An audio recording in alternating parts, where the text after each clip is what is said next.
Bueno, muy buenos días a todos y en primer lugar quisiera agradecer a 15.000 y a Pablo Grandillo por impulsar este tipo de foros y también, por supuesto, por invitarme a participar en él y posibilitar así el compartir mesa con unas interesantes, muy importantes voces reconocidas en el mundo de la economía y la empresa, para abordar precisamente un tema de máximo interés en los tiempos actuales en las economías a nivel mundial: la resiliencia.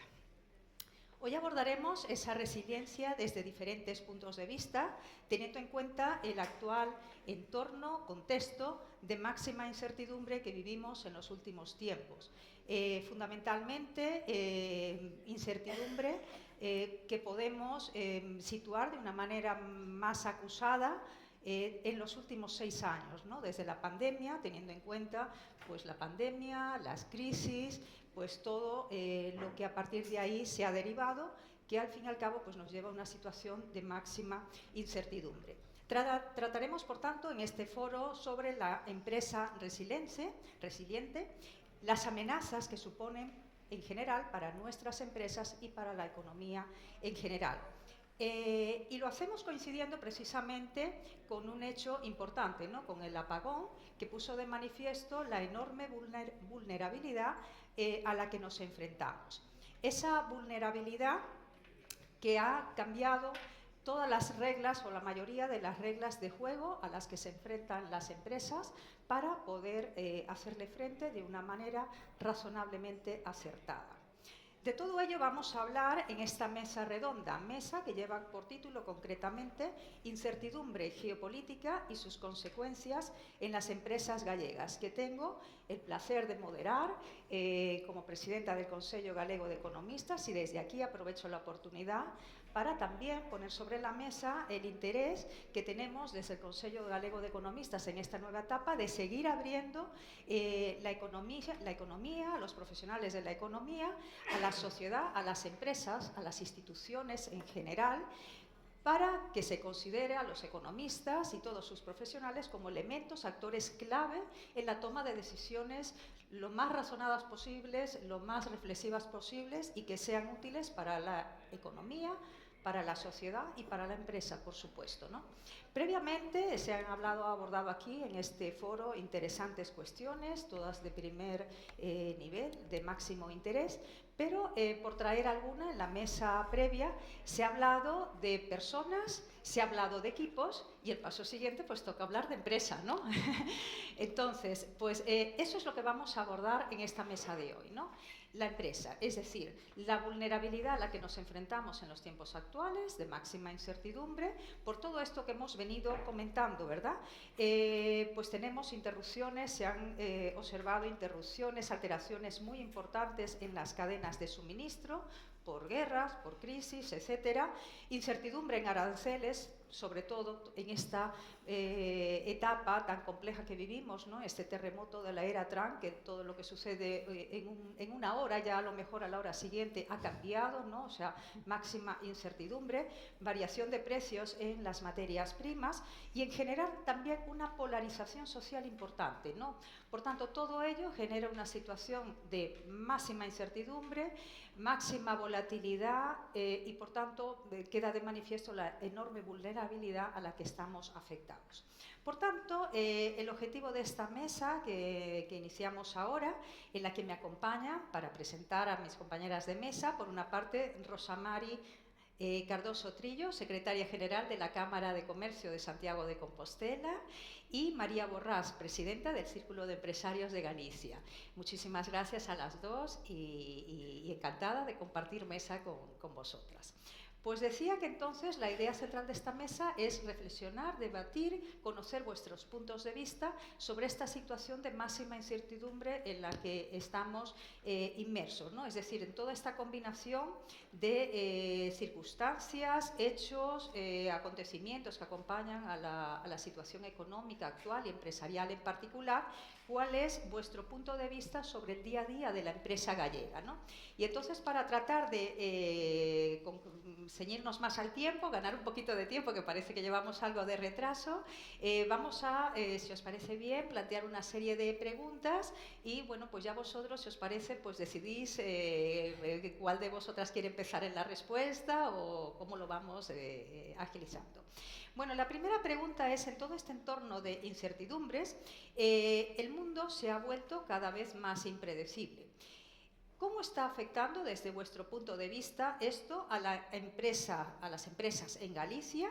¿Qué veis desde vuestro punto de vista con tanto contacto que tenéis con el mundo empresarial en general? ¿Cuál es vuestra visión, vuestro punto de vista? Bueno, pues nada, buenos días a todos. Gracias a 15.000 por la organización y a ti por la presentación.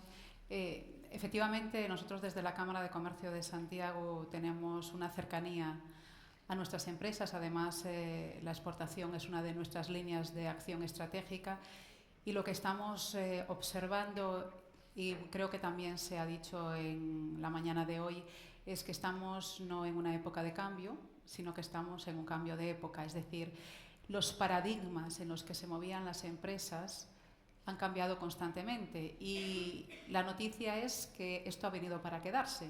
De hecho, probablemente lo que estemos hablando hoy ya no tenga vigencia por la tarde, porque estamos en este mundo en que la volatilidad, como bien decías, la rapidez es clave.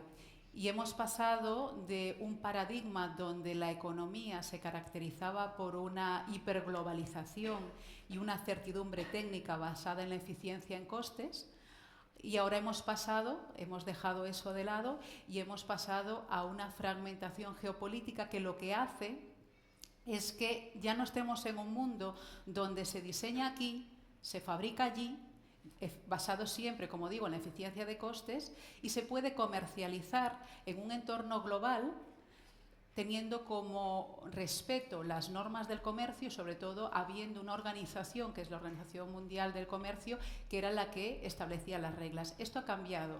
Entonces, ahora con esa fragmentación política basada sobre todo en la soberanía nacional y en proteger lo nuestro, nos encontramos con que el comercio se ha dividido por bloques. Estamos trabajando con bloques energéticos, con bloques comerciales, y esto lo que hace es que ya no vamos a comercializar todos con todos, sino que ha surgido un nuevo concepto que era nuevo en el ámbito empresarial, y bueno, que seguramente vosotros habéis oído, que viene siendo el friendshoring, el nearshoring o el reshoring. Es decir, ya no vamos a producir y a fabricar donde sea más barato, sino que lo vamos a hacer o bien con países que sean aliados o que tengan nuestra misma visión política, lo vamos a hacer con países que estén cerca nuestro.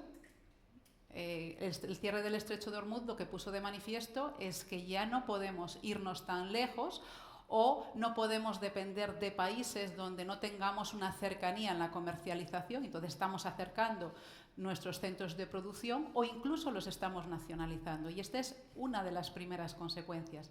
Pero esto que nos obliga o que está obligando a las empresas que tienen que ser ágiles y tienen que reorganizar sus cadenas de suministro.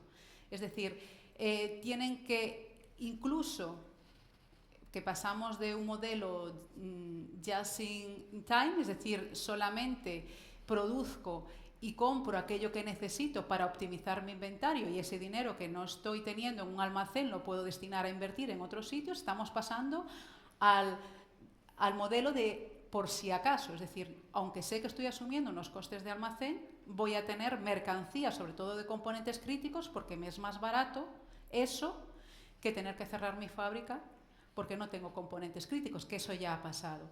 Y sobre todo lo que estamos viendo también, bueno, por no monopolizar el debate, es que la geopolítica ya es un recurso estratégico porque influye directamente en la cuenta de resultados y por lo tanto las empresas, los consejos de administración con los que nosotros tenemos la oportunidad de hablar nos están diciendo no, es que lo más clave es incorporar expertos en geopolítica que monitoricen lo que está sucediendo en el mundo pero en tiempo real. Y ahí, bueno, pues también la inteligencia artificial está jugando un papel importante, porque muchas empresas lo que están haciendo es utilizándola precisamente para esa recopilación de datos y poder tomar decisiones estratégicas en tiempo real. Un poco es, digamos, la primera radiografía, pero luego creo que tendremos ocasión de profundizar más. La idea que quiero trasladar es que ya no va a ser mejor la empresa más eficiente, sino la empresa que tenga mejores decisiones desde un punto de vista de la resiliencia estratégica. Y esto yo creo que es un cambio de paradigma importante. Muy bien, estupendo. María, sí, por favor. Yo, bueno, antes de nada también, muchísimas gracias, Lucy. Es un lujo que seas nuestra moderadora hoy. Muchas gracias también a 15.000, Pablo Grandío, por abrir este espacio tan interesante. Estaba recordando, y seguramente lo habéis hablado a lo largo de esta mañana, ¿no?, que justo hace un año millones de personas se quedaron sin luz. Muchas empresas tuvieron que parar la producción y se dieron cuenta que no tenían un plan B. Es verdad que antes la incertidumbre en ese momento venía de un fallo técnico, pero es que ahora la incertidumbre proviene de decisiones políticas que se toman a miles de kilómetros de aquí y que cambian las reglas del juego de un día para otro. Seguro que habéis bajado a la arena, ¿no?, en todas esas incertidumbres geopolíticas que, aunque estén muy lejos, nos están afectando directamente, ¿no?, porque son pues la guerra de Ucrania, que ha cambiado por completo lo que es el escenario energético, ¿no?, el mapa energético europeo lo ha cambiado por completo. Estamos hablando de las tensiones en el estrecho de Hormuz, por donde pasa la mayor parte del suministro del mercado mundial de petróleo. Estamos hablando de la rivalidad entre Estados Unidos y China, ¿no?, que está cambiando también los equilibrios comerciales y las cadenas de suministro, y de la entrada de nuevos actores como India, que vienen pisando muy fuerte y que seguramente marquen también esos bloques o esos equilibrios globales. ¿Cómo afecta todo esto? Desde luego estos son factores que afectan a un mundo, hacen que el mundo esté más fragmentado, más volátil y que bueno, que sea impredecible, ¿no?, que sea muy difícil, como bien decías, ¿no?, casi tomar decisiones en el día a día. En cuanto a las empresas gallegas, ¿cómo afecta esto? Desde mi punto de vista, en el comercio internacional, o sea, todo lo que son las tensiones comerciales, todo lo que son los cambios regulatorios, y están afectando a la industria gallega en sectores de primer nivel, ¿no?, y el tema de los aranceles. Al final, pues bueno, hay un matiz importante que antes, cuando escuchaba a la mesa anterior que hablaba de tecnología, es importante destacar que los aranceles se han establecido sobre los bienes, no sobre los servicios. Entonces yo creo que esa es una oportunidad buena, ¿no?, porque ahí sí que hay sectores muy perjudicados en cuanto a bienes, como es Galicia exporta a Estados Unidos como un 2,5%, mucho menos que la media española, pero sí hay sectores muy perjudicados como el vino. Pero tenemos que tener en cuenta que en el vino más o menos es un 30% de nivel de exportación a Estados Unidos, con lo cual son los grandes perjudicados, también la automoción, el textil en menor medida. Pero bueno, sí es importante destacar que esos aranceles se han establecido sobre los bienes, de momento no sobre los servicios. Desde el Círculo de Empresarios de Galicia estamos muy en contacto con sectores que tienen un punto exportador muy importante, y lo que vemos es que las empresas que están respondiendo mejor son aquellas empresas que han hecho esos deberes, que han diversificado mercados, que tienen contratos en diferentes divisas, que tienen cadenas de suministro alternativas reales y que tienen equipos directivos que toman decisiones, y esas decisiones las toman de manera muy ágil. Un segundo punto donde está afectando todo esto es también en la energía. Ya con la guerra de Ucrania, ¿no?, donde nos hizo cambiar de tener toda la importación del gas a un precio estable y más o menos cómodo, ¿no?, que todo el gas que provenía de Rusia, tuvimos que hacer un cambio a proveedores mucho más diferenciados, también más caros. Pero bueno, eso ha hecho que los costes al final energéticos supongan una volatilidad. Casi es mejor para una empresa tener precios más elevados pero de forma constante, que jugar en el día a día con esa volatilidad de precios, y que genera pues reducción de márgenes, decisiones de inversión mucho más conservadoras, y que al fin y al cabo pues hacen que la empresa trabaje de forma más prudente. Y el último punto donde yo creo que afecta la incertidumbre a las empresas gallegas es en la cadena de suministro. Lógicamente, en la pandemia ya nos puso en aviso de de ese cambio, ¿no?, en la cadena de suministro, pero yo creo que ha venido para quedarse, como bien decías, Rosa, y bueno, tendremos que estar trabajando ya en una menor dependencia de Asia, en el nearshoring o en fabricar y producir más cerca de nuestro país o países mucho más cercanos, y tratar, ¿no?, de aliviar esas posibles roturas de cadenas de suministro. Y además hay otra cuestión importante. Efectivamente, Galicia nota mucho más las tensiones que hay, o sea, una decisión que se toma en Washington llega y nos afecta más, sobre todo en tema de aranceles, porque Galicia es una comunidad abierta al exterior. Es cierto que lo resistimos mejor, aunque hay un estancamiento de las exportaciones, porque en 2024 fueron 31.000 millones de euros, 2025 casi lo roza, y en los 4 primeros meses del 2026 los datos que tenemos en la Cámara es que están bajando en torno a un 4%. Pero la ventaja que tenemos es, que somos una economía de resiliencia, no nos van a venir a decir, los gallegos somos resilientes, nuestras empresas también lo son sólidas, pero no exportamos, nuestra mayor parte de exportaciones van a Europa, donde la regulación es estable. Pero hay otro 20% que es en el que nos está afectando. Y otra cosa importante que quería destacar y que está afectando mucho a las empresas, y que nos ha pasado esta semana un caso, que hay una polarización no solamente social, como bien decías, sino también a nivel empresarial. Y esto está afectando de la siguiente manera, es decir, una empresa que exporta y en sus contratos establece que es ella la que se va a encargar de pagar el flete, ese flete se va a pagar hasta el puerto de destino. ¿Qué ocurre a partir de ahí? Que el riesgo y ventura ya es del importador. Cuando se cierra el estrecho de Hormuz, las empresas que habían pagado ese flete hasta el puerto de destino dicen, yo hasta aquí he llegado.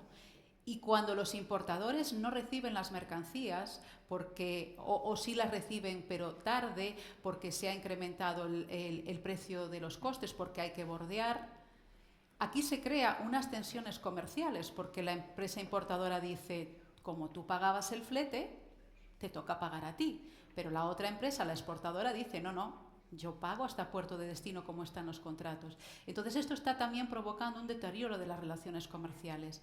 Y si esto le unimos en que la Organización Mundial del Comercio ahora ya no tiene ese papel predominante de ser un árbitro neutral, porque se está primando, los estados ahora ya no están respetando esa normativa porque priman su soberanía y su seguridad nacional, pues tenemos otro follón montado. Sí, es muy relacionado, además, perdón, Lucy, nada, adelante. Pero con lo que dice Rosa es muy importante, ¿no?, destacar que el mapa de riesgos de las empresas ha cambiado sustancialmente, ¿no? Y antes hablábamos del seguro de cyber, que por supuesto es un seguro fundamental, ¿no? Siempre dicen que hay las empresas que están siendo atacadas y las empresas que están siendo espiadas, porque la que no está atacada va a ser atacada porque el trabajo se hace con muchos meses de antelación.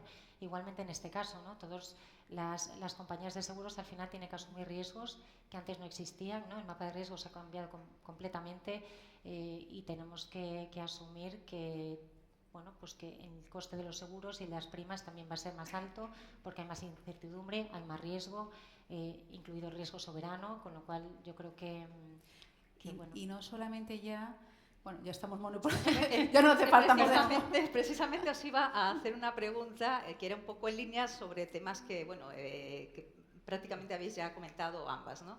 Precisamente uno de esos acontecimientos importantes que han generado pues toda esta situación de incertidumbre y por tanto vulnerabilidad viene pues de las guerras, ¿no? Y entonces en estos momentos pues estamos ya prácticamente cumpliendo 2 meses de estar en esta situación, ¿no?, de la guerra de Irán, y por tanto, consecuencia de ello, de todo esto que ya habéis también ya comentado, costes energéticos. precios, ¿no? Estamos hablando en una situación donde, derivado de este hecho, pues estamos en una situación donde el coste del barril medio del petróleo pues ya supera los $100 el barril, ¿no? Entonces, la pregunta concreta, ya ciñéndonos un poquito más para respetar los tiempos, que tenemos preguntas muy interesantes que queremos escucharos, es ¿cuál es vuestro punto de vista, ¿no? El punto de vista de las empresas que consideráis que puede ser el que nos podamos enfrentar, que se pueda constatar pues en un corto y medio plazo, ¿no? Porque en esta situación ya no se puede hablar de largo plazo, ¿no? Pero en corto o medio plazo,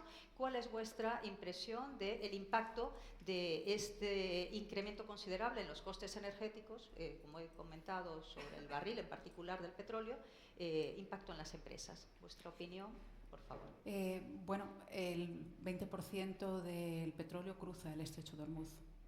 Entonces, si tenemos una economía dependiente de la energía, en Galicia además hay un montón de empresas que son electrointensivas y que dependen pues, de los combustibles fósiles. Antes se hablaba aquí de que teníamos 3 grandes potenciales, que era el sol, el agua y el viento, y hacia ahí debemos ir, pero claro, esto lo que produce es, por un lado, un encarecimiento de todos los insumos, porque además la subida del precio del petróleo o del gas no solamente afecta a los combustibles, sino que esto se proyecta en toda la cadena económica. Y esto lo que hace es que los precios suban, de manera que las empresas, vendiendo lo mismo, su margen comercial baja.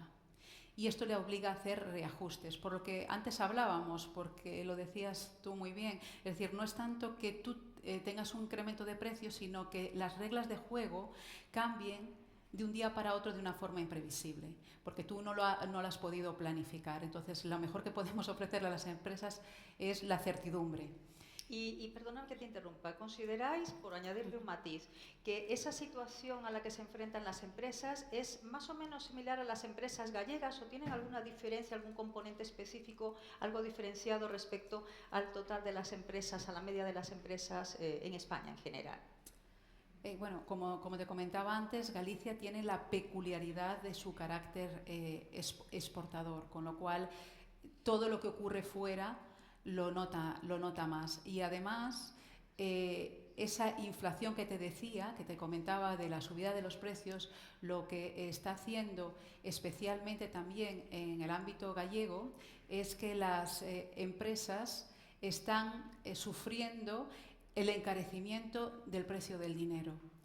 Y de forma especial porque, bueno, como tenemos ese carácter exportador y tenemos esa vocación de expandirnos y de invertir fuera, como creo que decía José Manuel Vieites, pero teniendo en cuenta siempre el terruño, pero tenemos, entonces si el precio sube, los créditos se encarecen, hay más dificultades para acceder al crédito, también se está frenando la inversión. ¿Cuál es el potencial que tenemos en Galicia frente a lo mejor a otras comunidades?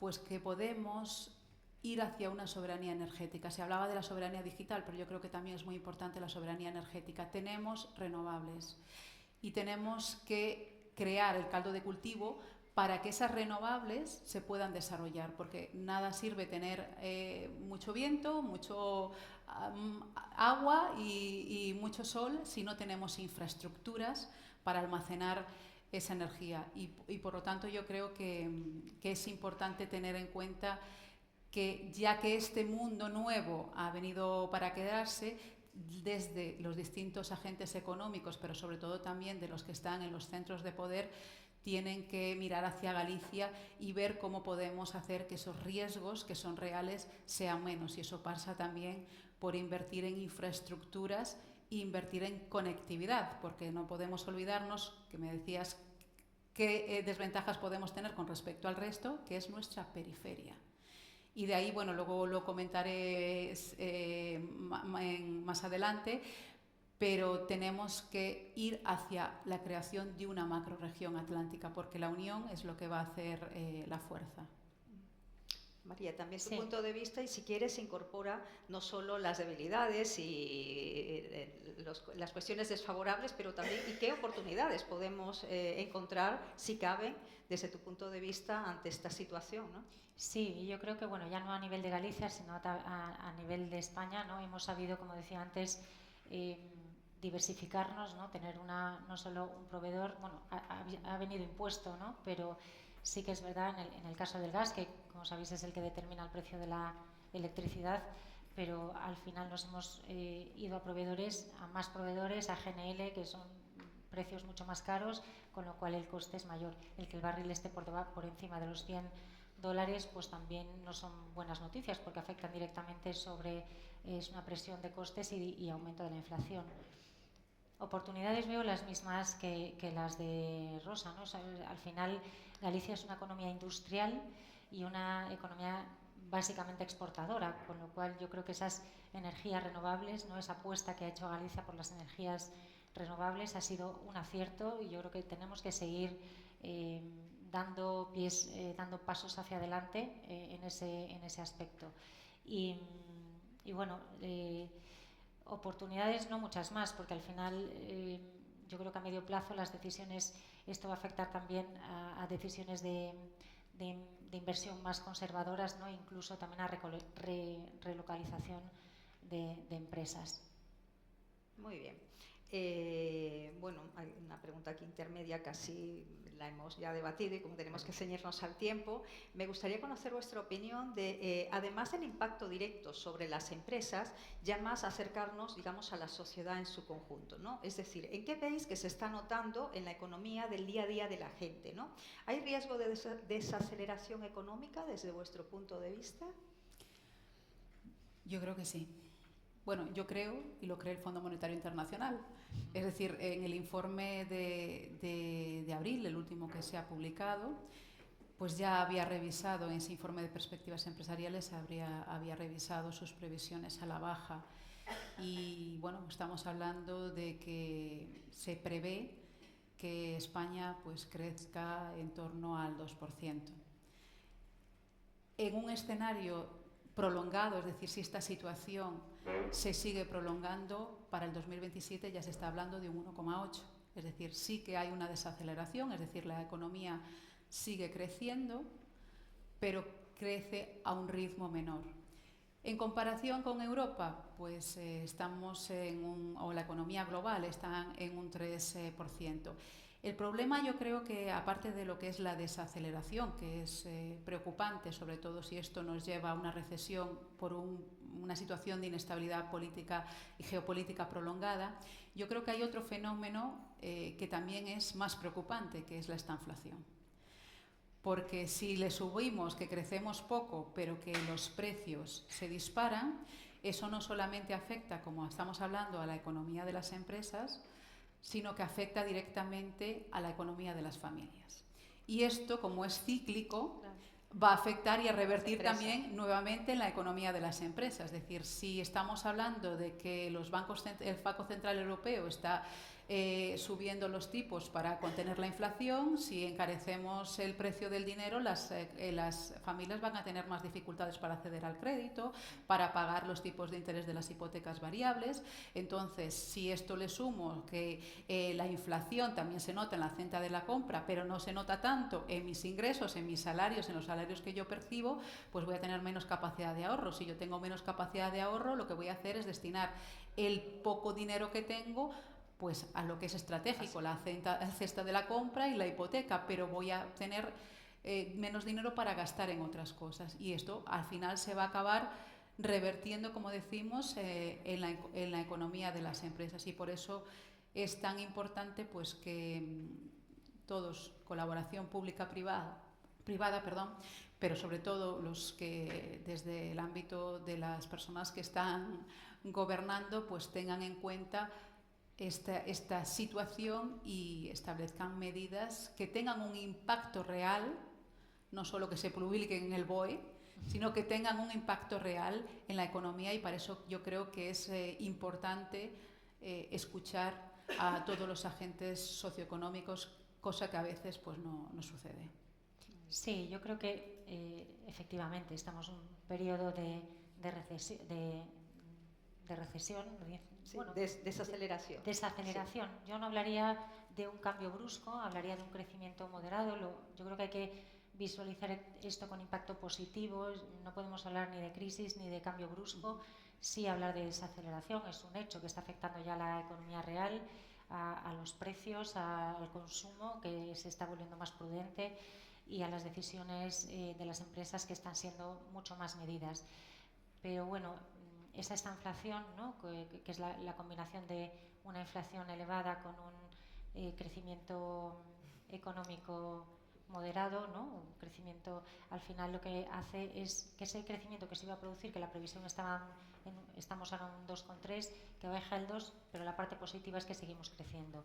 Y a mí me gusta pensar y ser positiva, que tenemos un tejido, en Galicia tenemos un tejido productivo, un tejido empresarial muy resiliente, que ha pasado ya por muchas y ha sabido salir muy bien de todas, y que es resiliente. Pero bueno, es verdad que no basta solo con eso, ¿no?, que las empresas van a tener que no esperar a que venga otra crisis, la que venga, sino que yo creo que tienen que prepararse y anticiparse a lo que venga. Y eso para mí es fundamental, teniendo en cuenta que sí, que ahora mismo pues estamos en un crecimiento que va a ser menor del que se esperaba. Sin duda.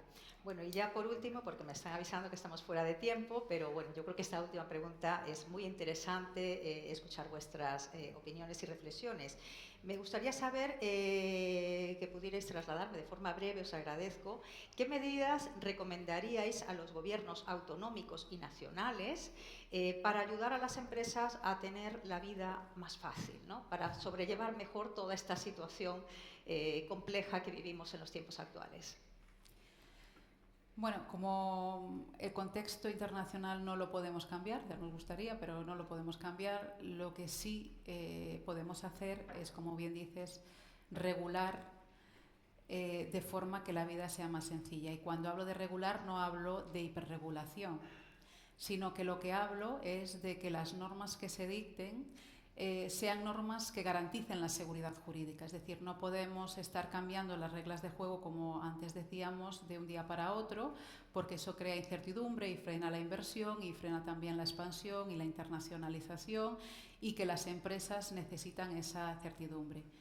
Creo que también es clave, aparte de las medidas que ha puesto en marcha el Gobierno pues para crear ese escudo energético, creo que, como antes decía, es muy importante que las empresas tengan la posibilidad de ir hacia esa soberanía energética, porque hoy la energía ya no es solamente un activo, sino que también se está utilizando como una herramienta geopolítica, y lo estamos viendo. Y para eso es necesario, como decía antes, la inversión en infraestructura.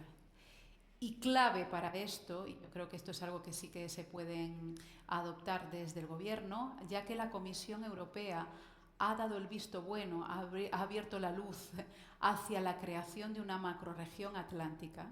Yo creo que, y además ha dado la orden de que se definan sus características de aquí al 2027, yo creo que todos tenemos que poner nuestro granito de arena en contribuir a esa creación. Desde la Cámara formamos parte del Foro de las Cámaras del Arco Atlántico y estamos contribuyendo a sembrar desde nuestra humilde posición para que esto sea una realidad. ¿Por qué es importante esta macrorregión atlántica? Porque estamos en la periferia. Y Galicia está en la periferia de Europa, es decir, cada vez más a la periferia. ¿Y dónde se toman las decisiones? En el centro. Y hemos perdido perspectiva no solamente con respecto al mundo. Antes, cuando estudiábamos, Europa estaba en el centro del globo terráqueo. Ahora no, ahora lo hemos perdido hacia el este, pero es que Galicia, dentro de Europa, también lo ha perdido porque estamos más a la periferia. Tenemos que crear esa macrorregión atlántica. El año que viene, esto ya aprovecho para hacer spoiler, organizaremos aquí en Santiago el foro de las cámaras del Arco Atlántico, donde estamos luchando por ese corredor atlántico, no solamente para la energía es el petróleo o el gas, tenemos que explotar nuevos vectores energéticos, no solo las renovables, por el potencial de Galicia, pero también está el corredor del hidrógeno.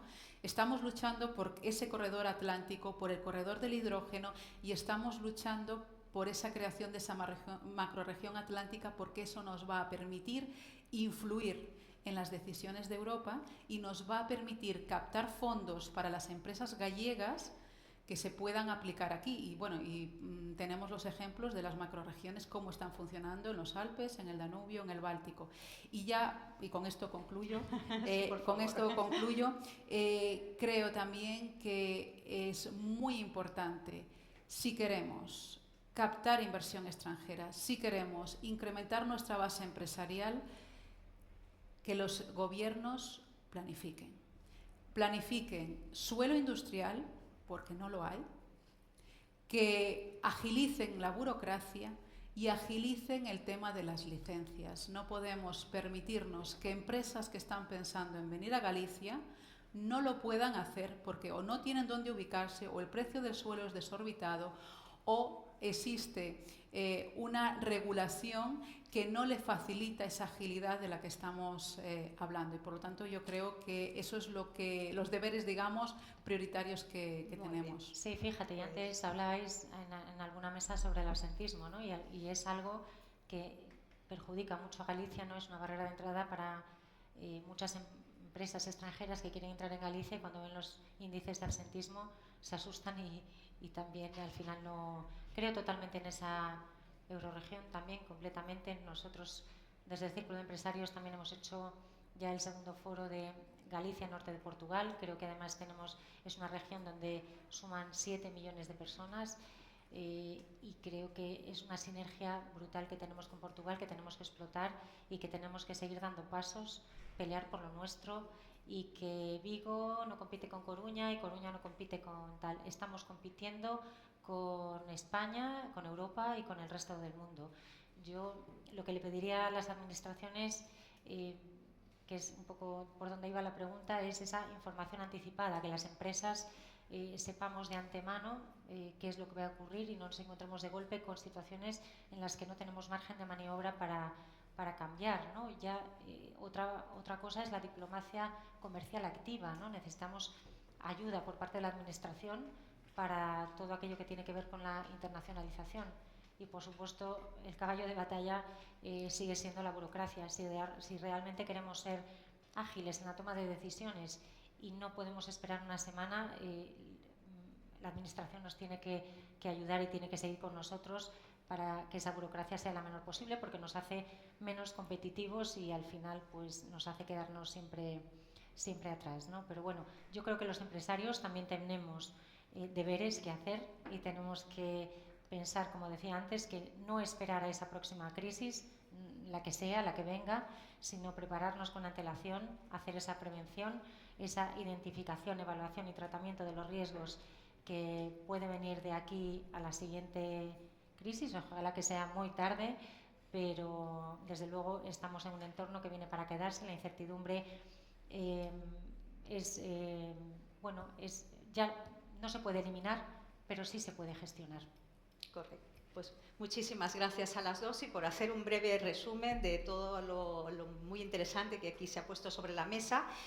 Bueno, yo creo que una vez más queda de manifiesto que en España, en Galicia en particular, estamos ante unas empresas con un alto nivel de resiliencia, sin duda. El entorno macroeconómico, ciertamente, una cosa es la macroeconomía en términos nominales, como aquí se ha puesto sobre la mesa, y otra es en términos reales. Está claro que la situación de la economía española pues, nos refleja unos datos que estamos todavía en unos números razonablemente positivos en cuanto a crecimiento, los datos que nos pone de manifiesto el principal indicador sintético, como es el PIB, pero en términos reales, efectivamente, no perdamos de vista el efecto que generan los precios y por tanto el crecimiento en términos reales ya no es ese dato tan bonito que todavía nos sigue reflejando el comportamiento nominal. Entonces, bueno, yo creo que sí que estamos ante una economía con unas empresas, un tejido productivo con una diversificación interesante que la hace tal vez más resiliente que en otras autonomías. Tenemos esa diversificación pasa por un importante sector agroalimentario, un importante sector vinculado al entorno mar-industria, pero igualmente el sector naval, muchos otros sectores, no todos con un peso específico importante, y también últimamente, más sobre todo en la zona pues donde ¿verdad? Está el Círculo de Empresarios de Galicia, en Vigo, en Pontevedra, pues también la importancia de ese sector tecnológico, ¿no? Que ahora viene empujando con tanta fuerza y que tan importante es en los tiempos actuales, ¿no? Como un motor más de empuje, de crecimiento de la economía. Por tanto, yo creo que efectivamente tenemos muchos deberes, como habéis apuntado las dos y últimamente María, muchos deberes que hacer entre todos. Es la empresa, es la sociedad, pero sobre todo no olvidemos la importancia de trabajar todos en equipo, ¿no? En conjunto. Entonces, la colaboración público-privado es importantísimo, pero sobre todo también dentro de las administraciones públicas que vayan en una misma sintonía, pues todas las administraciones, ¿no? Estatal, autonómica, locales, porque al final el éxito de muchos proyectos es que todas esas variables que conforman la toma de decisiones de el que se sitúe o no empresas en Galicia, pues vienen de la mano de que todas esas variables por las distintas administraciones pues estén en una actitud colaborativa, ¿no? Entonces, bueno, aquí por resaltar se ha hecho hincapié por ambas ponentes pues la importancia de impulsar, por ejemplo, la eurorregión, la macrorregión atlántica, de mejorar la inversión en infraestructuras, ¿no? Piezas claves, todas ellas en los costes de las empresas, pensando en facilitar de alguna manera pues esa autonomía energética, ¿no? Que al final es una variable muy importante, sobre todo en tiempos de inestabilidad, de guerras, de crisis como las que vivimos actualmente. Por tanto, muchísimas gracias, ha sido un placer moderar esta mesa con unas voces tan reconocidas como os representáis vosotras, y una vez más, nuevamente, el agradecimiento a 15.000 y a su director por la invitación. Muchísimas gracias a todos. Gracias.